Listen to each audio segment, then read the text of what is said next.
Okay. So nice to meet you, Heba. Let's go straight into the first question of this interview, which is, we'd like you to tell us a little bit about yourself, about your childhood and stuff, and so on. Well, I am Egyptian, but very proudly Nubian. So I grew up in Cairo. I was born and raised in Cairo, but I grew up in a Nubian community area in Egypt or in Cairo. And I was very lucky to have the best of everything. So I got the whole Nubian traditional way of living and our whole lifestyle because all the neighbors were Nubian. And then my parents, although they were, regular middle class, but they decided to really invest in my education, and they sent me to a French school, and that made me see the other side of the world also.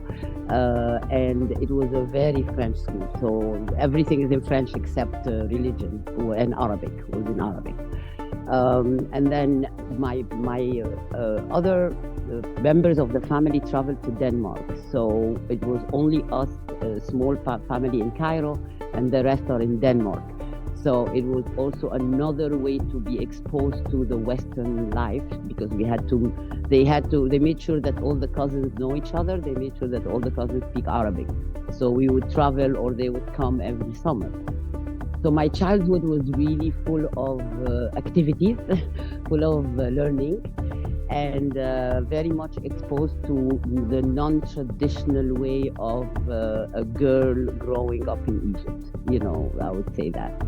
I also was privileged by my parents a lot because my father was a Boy Scout, so he put us in Girl Scouts, and that gave us more of the interaction with the boys, and traveling within Egypt and learning more about the history, etc.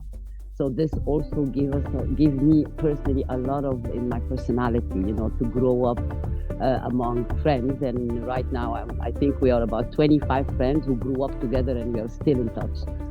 So living the whole Girl Scout life, camping, waking up at 4 a.m. and running 3 miles. And we used to travel to Sinai, and it was war. So not war, but we didn't have all our land yet. So we used to see the Israeli flag away, and we grew up really like learning how not to be angry, but to rather, do something better to get what we want. But this is more or less my childhood, and then I continued my life in Egypt like a normal, girl who goes to the Faculty of Commerce like everybody else. And I could not afford being in the AUC, so which is the American University in Cairo. So I said, okay, I will go to the regular college, but I will make sure that I will reach the Western side.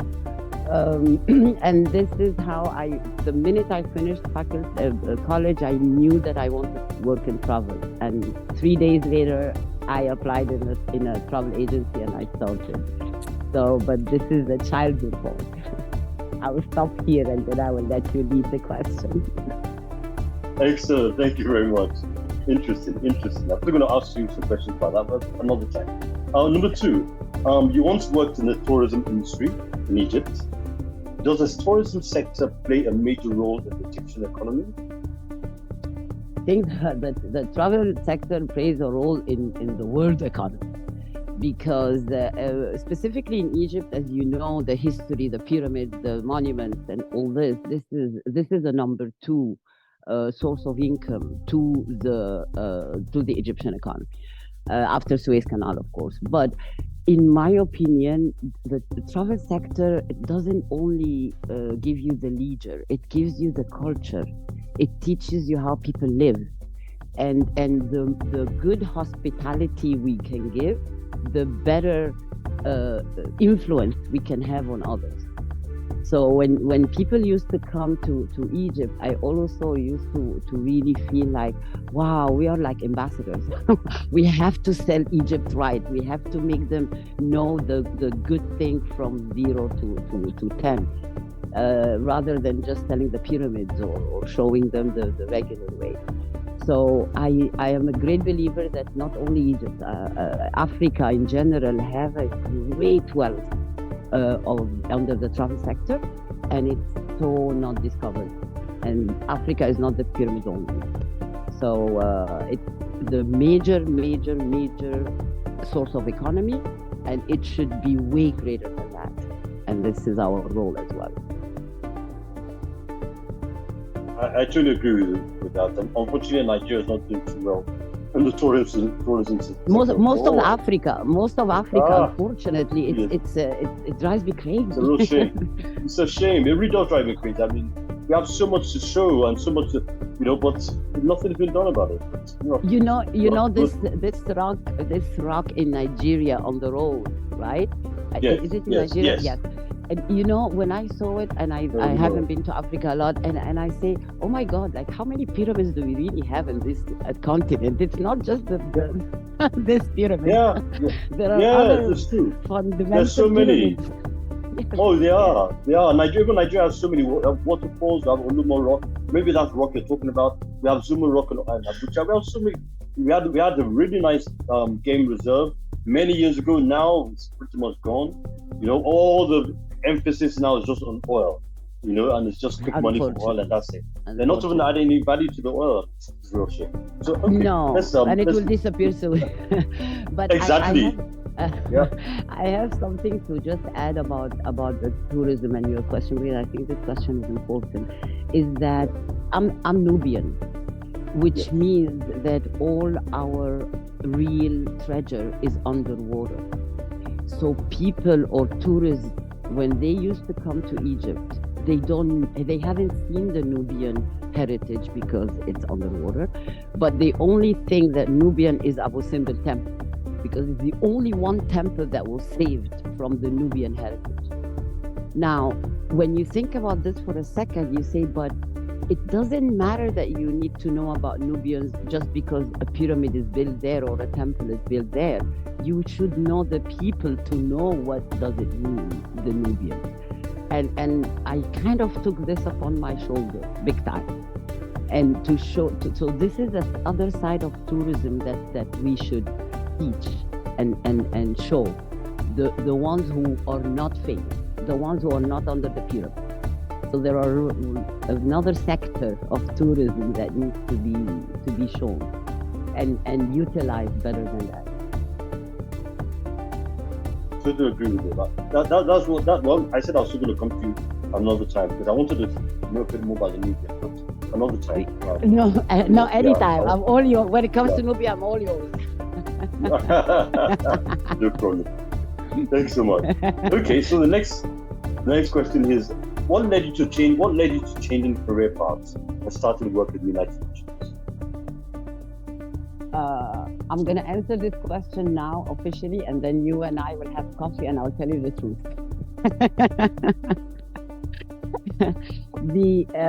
The real reason is that after 22 years of learning in the UN, I took the UN as a learning path, not as a career. And I realized that we can do that much from this side of the fence, because the UN is about policy. People think that we can change the world. We can't. But we can change the policy. We can educate people about what to do, how to do the right thing. But when I realized that it stops here, I said maybe it's about time to use a little bit of my, while I'm still having energy in my 50s, to really start to implement what I learned. And that was the reason why I resigned. I felt like I learned enough for me to go out there and take action. But I cannot do this by myself, so I kept on the ties with the UN. That's why I'm here today. But I'm 100% private sector now, according to the UN, right? This change of career made me really realize how much we can dig deeper in the roots and bring it up. Because I can tell you policies from now until next year. They've been always talking about 100 years of policies, but then what are we going to do with all this? We have to do something. So that's the short version of why I love the UN. And I also have two Okay. kids. So the family Okay. also, of course, has. Yes. That's also important, of course. Yes, Of course. yes, yes. Okay. Thank you so much for that. Okay. You're You have you always had an interest in art, and have you always had a passion for sustainability? the interest in arts started because of my mom. She, as I told you, we lived in a very middle class area, but my mom was very much working in the private sector at the early age and early on in the 80s, right? So she was always very well dressed. She was always very color coordinated. And then because she did not have lots of money, she was sewing her own clothes. So all this combined made me really get so much about the fashion. So I was all about the fashion. And then when I started working in the UN, I went to missions in the very harsh hardship missions. So I did Iraq 2004, and that was war. The one day that we went to the market where they were selling Saddam Hussein's stuff that they found in the palaces in the street, the market was bombed, like literally half an hour after we left. So the scene in my head of all these semi-treasure, right? Because you can imagine what was in Saddam Hussein's palace. 100% silver stuff, unbelievable stuff, and they're all heritage based. And we bought stuff from them, even the money was useless, right? The Iraqi money. And then after we left, the market was gone. So in my head, all this treasure is just gone. Just nobody knows anything about it. It's gone. And I realized when I went to Mali, the same exact thing. I used to go and sit with the corn lady, and she speaks Bambara and I speak French, but it doesn't matter. We communicated, and she's just doing her corn. But I'm looking around and I'm seeing all these weavers and the people working with the beads, and they're just sitting there so happy. But what they are doing is so much the treasure, and nobody's just coming and taking it somewhere else. So that is the reason why the art is started to really grow inside of me. And then the sustainability came because 10 years of my career, I was in charge of organizing the Secretary General's engagement on everything climate change. So it was the whole idea that came up with the climate change, and we were his climate team. So I was so exposed to the issues, the solutions, and what can we do, and oh my God, we're going to drown soon. So having looked at the art and the sustainability, I found that our ancestors taught us hundreds of years ago how to actually save the planet, because they have lived along the Nile or the rivers.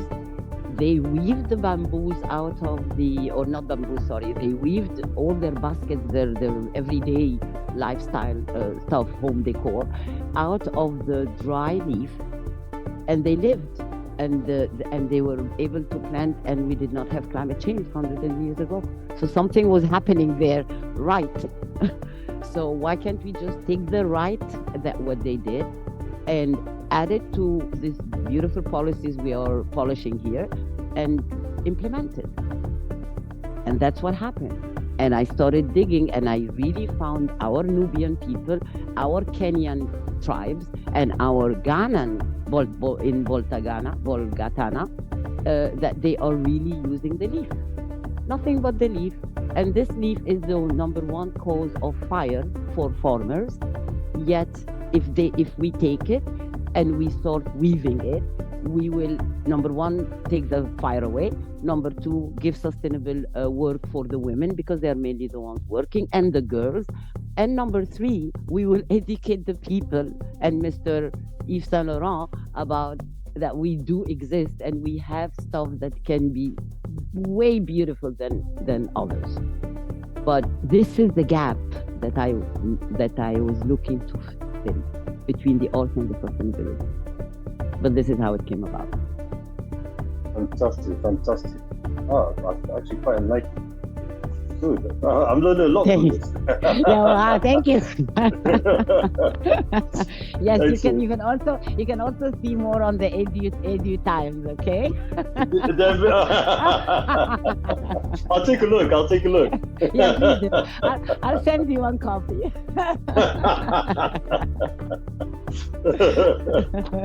Thanks a lot. Okay, so now the next question is, how popular is African art and culture outside of Africa? What would your answer be to that? It's not popular. It's not popular. If all what I'm seeing from the African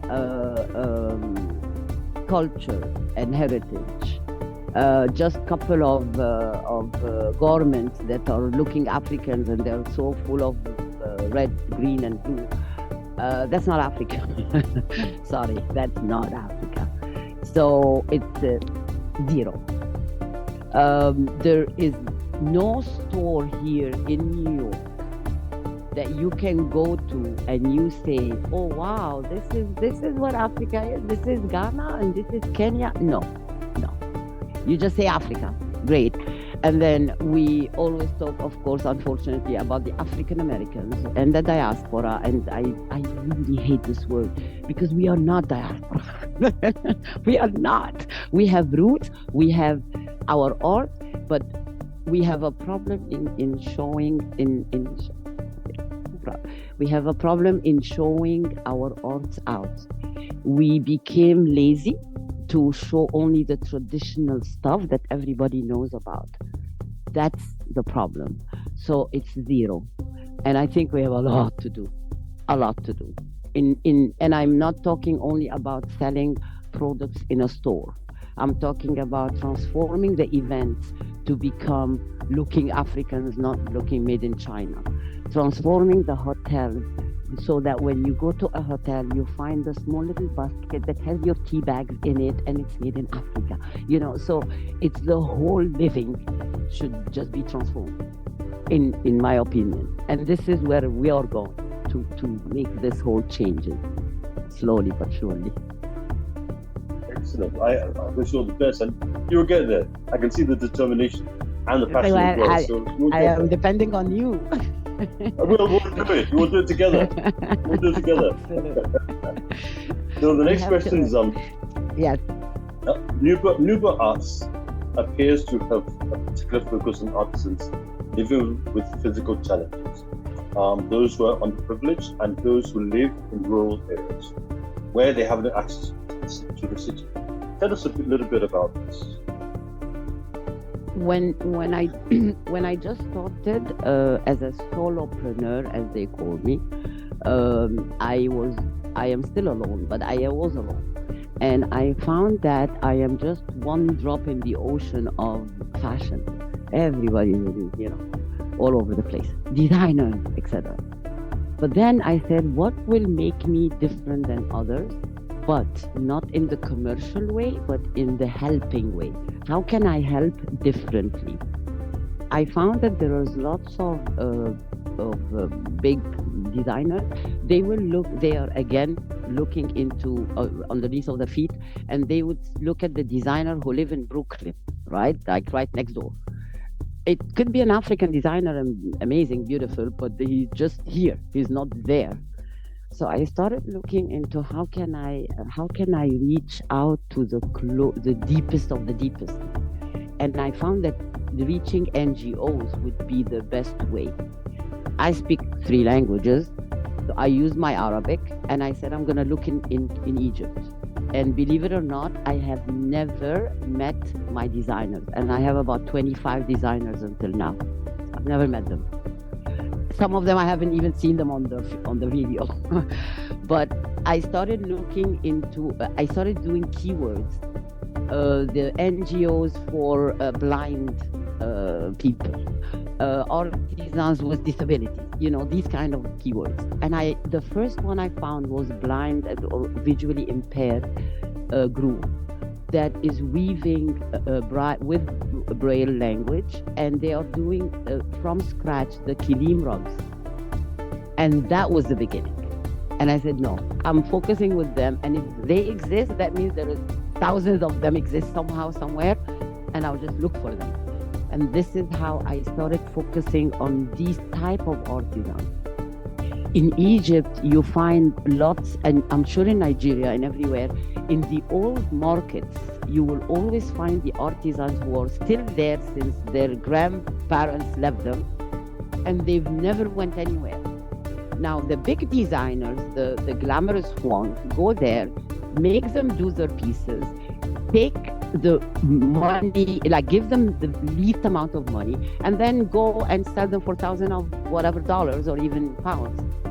And I said, no, you're gonna do it yourself. But in my view, we should bring you the designers whom you cannot afford. And the designers in this case will be Nuba or partners. And the designers will get paid after the royalty, but at least give me a design that this small artisan can work with and give you the best out of him or her. And that was the technique that I used. And it worked perfectly, because now we can say that I would say 100% of all artisans are not known, or supposed to be underprivileged, supposed to be underrepresented, but now we are flipping the pyramid and we are representing them. If I don't do this, if you don't, for example, I'm not known at all, but you trusted something in me that made you feature me. So if we don't do this to each other, I will always be a solopreneur and you will always be in Nigeria and we're gonna go nowhere. So digging deep, like when we plant a seed, you have to dig deep. That's exactly what I did.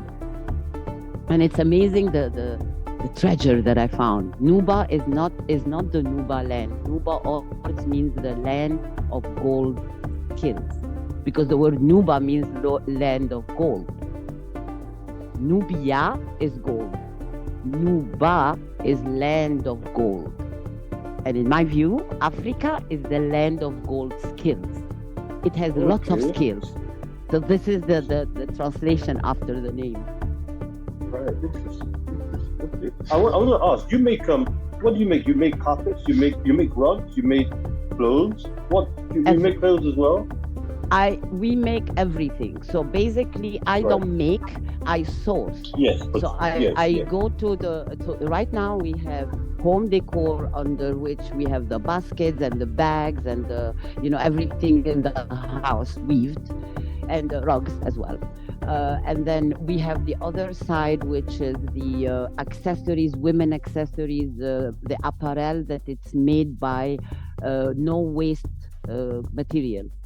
So the small little, any small little thing that is made with textile, but we do not waste the textile. And in Sinai, for example, in the peninsula of Sinai in Egypt, these are the Bedouins. So they work with stitches, and what we did is that we are doing pieces with the thread, the waste thread.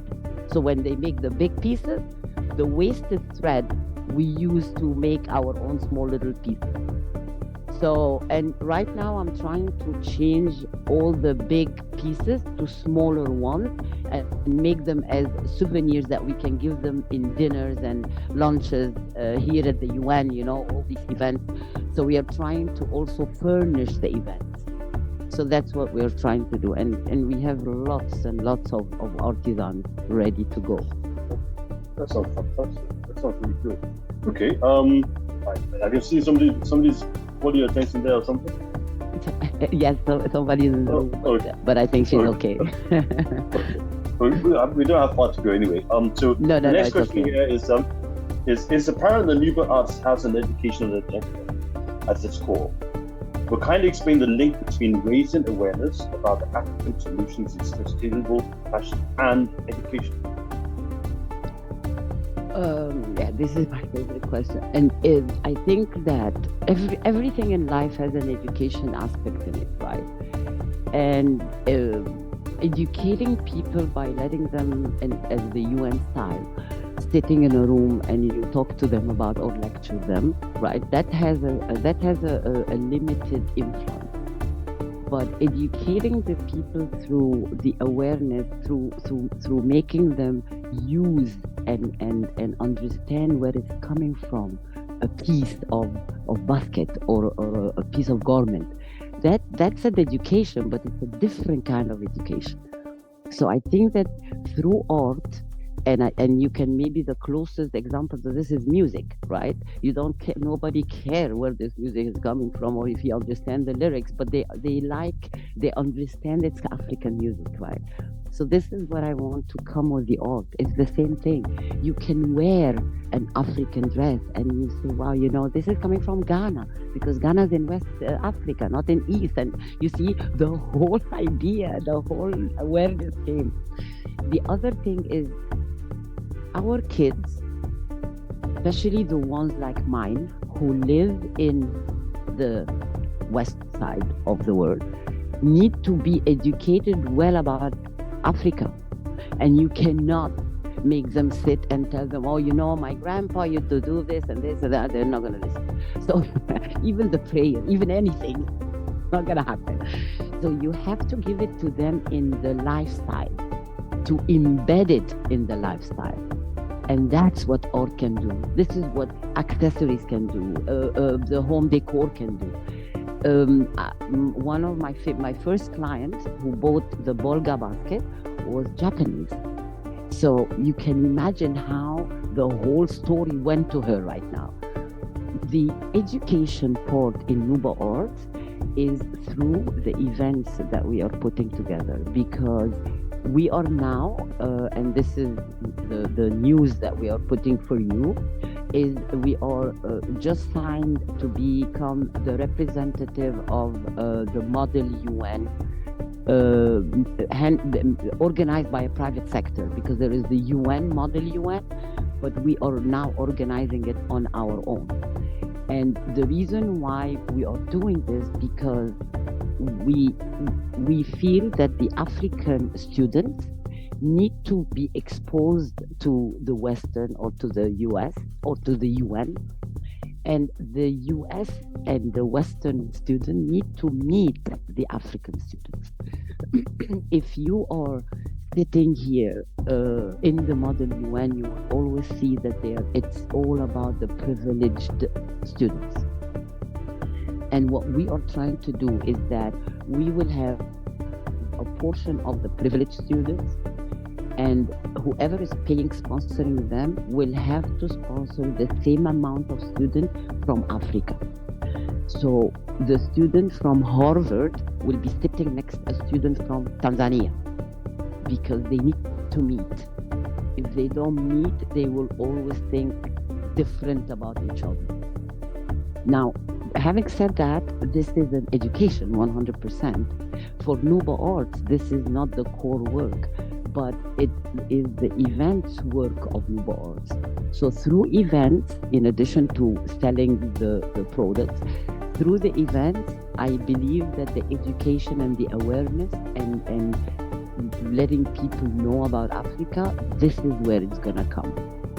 And when I say events, I again, having the relation with the UN, I decided to partner with organizations. So I do not partner with countries, so that no political problems. African Union, the African Women Leaders Network. So these are the groups I am hitting. So when we, in May, we will organize the Africa Day. All African nations has to be presented. So this is where, so it's a UN way of thinking, but at the private sector level. But education is a must for grown-ups and for students, both. That's a must. And we have to emphasize this every time we are doing it. The African Union this year has education as his, excuse me, as his main theme. So we are using all this year to emphasize on education. arts included. But Excellent. I like that. I like that. Because we too have been recently been sort of having discussions with Africa World Skills. I don't know if you've heard of World Skills, the World Skills Movement. okay, So we've been, we've been having discussions with NEPAD, somebody on NEPAD in South Africa regarding world skills, which is which is something that Africa's really trying to push now, and we are also trying to push in Nigeria too, because we believe that is really the way to go. And of course, what you're doing fits perfectly into that. So exactly. That we have to find a way to partner on this one for the Model UN, because the company that I'm partnering with, they have done Model UN many times. So the whole technique of it is very well put together. Yes. So we definitely will partner with this, definitely, and on the African level, not only Nigeria. That'd be great. Thank you so much. Okay.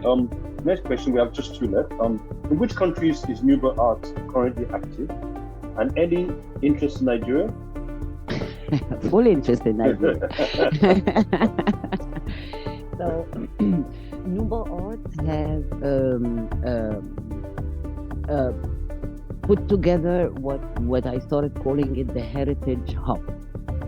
So the Heritage Hub consists of the hubs in different African countries. Egypt, Ghana, Kenya. They are my three first pilot projects as artisans hub, if you want to call it. So the products are coming from these three countries so far. I started partnering with some organizations here in the States who are training artisans from Madagascar, Uganda, and Angola, I guess.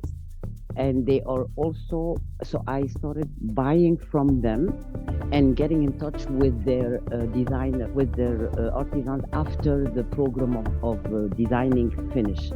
So they are ready with the quality control. The Nigeria is my think tank hub. So Nigeria has been different for me because everyone I met from Nigeria has given me this intellectual inputs. So my team in Nigeria are the content management, the website, helping me with the website. So they are not at the artisans, but they are more at the management of things. So Adeleke, he's our content management manager. I would love for you to meet. He is in Nigeria, and he is great for you in general because he's also very good writer, and what we are trying with him to do is to write about the heritage, how the plant is the solution, and so on. So we're taking it one story at a time. Nigeria is, I would love to start getting from Nigeria the products, the artisan work, and I do not have this connection yet. But these are the three countries. Hopefully we will be able to expand to all Africa, given that I'm also trying to open the market here, right? So yeah, this is where we are now. You come to Nigeria. I am ready. We'll get no visa, right? No visa. Yes, I'm ready. Okay. So that takes us to our final question, Heba, which is, what would success look to Heba? What would it look like? Wow, that's a hard one. No, success to me is when I reach my goal together with everyone jumped on this ship with me. When I see that we have made our first milestone step together, and I see these women from the south of the south on a screen somewhere in the US, that would be a success for me. I want to see these people connected and recognized, and then I will be happy to to go because I'm sure that God created us for these kind of reasons. So you have to make it to make this. I want to see the smile on this lady, on the face of these ladies, that they were like, wow, we're already here. That will be the success. That would be amazing. Like you. I also believe that everybody has a purpose. You know, we all have a purpose. And what the only thing we can give us that true fulfillment, soul fulfillment, is when we actually fulfill our purpose. So fantastic. Absolutely. And also remember that God, when we follow our purposes, God starts to put us together. So, you know, I meet you, and then we meet each other, and it's like, oh wow, this is the same. And then we meet somebody else, and then, you know, and then they come, and then so if we all did that, you will find that God is just putting all the check marks, but we just have to take a look at it and be aware of it. That's it. Yes, you're so right. I mean, you just orchestrate it. You know, and like you said, we have to be very discerning to realize that it's actually God that's putting this together. You know, I totally agree with that. Right. And I believe that is part of the reason why the two of us are here today as well. You know, absolutely. Oh my God, that absolutely. It wasn't by chance. No, you know, it certainly wasn't by chance. It wasn't. Thank you so much. Thank you so much, Heba. Thank you. God bless you. Really nice to meet you. Oh my God. God bless so we you look forward. Amen. So once the edition is out, which will be around hopefully by the 23rd, latest 24th, but hopefully on the 23rd, I'll definitely get it to you. And then then we'll see how, let's see what we could do. The person I said I want you to introduce you to, I'll also work on that as well. Once it's out, and we'll take things from there. But I wish you all the best. Thank you so much. I cannot wait for you part of your journey. Yes, you will. You are. Didn't you sign up already? Thank you. Thank you so much, Heba. Thank you so much, Ade. It's a pleasure also meeting you, and I cannot wait to show this edition to the permanent representative of Nigeria here.